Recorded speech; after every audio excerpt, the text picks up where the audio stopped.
Halo semuanya, perkenalkan nama saya Petrus Firmando Silaban. Di sini saya ingin bercerita tentang seorang tokoh yang sangat mencintai kitab suci. Nama beliau mungkin kurang familiar di kepala kita, tetapi beliau memiliki dampak yang sangat besar terhadap dunia pengetahuan dan iman. Nama beliau adalah Santo Hieronymus. Beliau lahir dengan nama Eusebius Sopronius Hieronymus. Nah, Santo Hieronymus ini tinggal di sebuah kota yang bernama Stridon.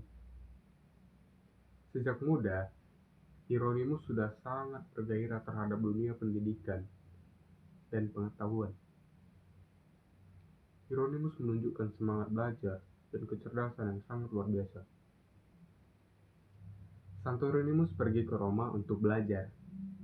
Di sana dia belajar banyak hal, termasuk bahasa Latin dan Yunani.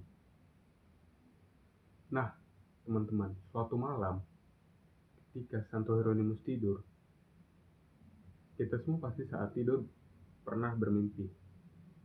Nah, Santo Hieronymus ini bermimpi dalam tidurnya. Dalam mimpinya, dia berhadapan dengan Tuhan. Lalu Tuhan memberikan pertanyaan kepada Santo Hieronymus, "Siapakah engkau?" Lalu Hieronymus pun menjawab, "Aku adalah seorang Kristen."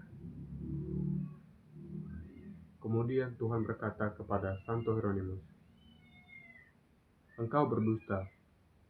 Engkau lebih seorang pengikut Cicero daripada pengikut Kristus." Nah, Cicero ini adalah sebuah filsuf, orator sekaligus negarawan Romawi kuno yang karyanya sangat dihargai.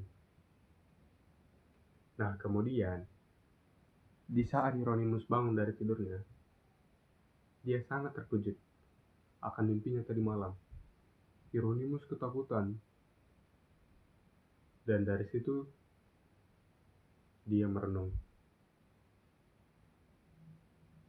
Setelah itu, Hieronymus pun menanamkan dalam dirinya bahwa dia berjanji akan mengubah hidupnya, meninggalkan hal-hal duniawi, dan mengabdikan diri sepenuhnya kepada Tuhan. Hieronymus kemudian pergi ke padang gurun. Di sana dia berdoa dan bertobat. Nah, teman-teman, di padang gurun, Santo Hieronymus ini semakin mencintai kitab suci. Dia belajar bahasa Ibrani agar bisa membaca perjanjian lama dalam bahasa aslinya.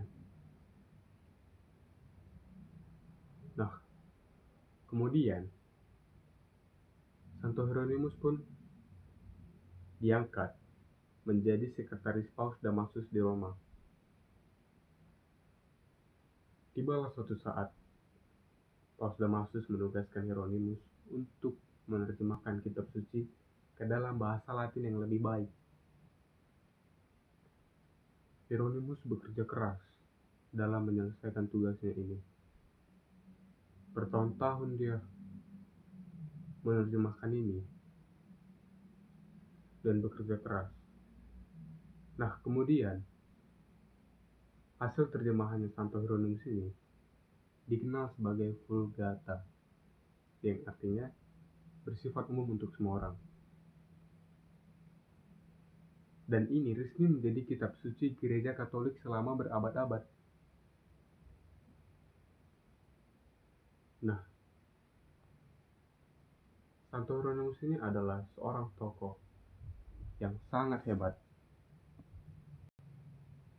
Dia rela belajar bahasa-bahasa kuno dan bekerja keras untuk menerjemahkannya, agar kita semua dapat membaca dan memahami firman Tuhan.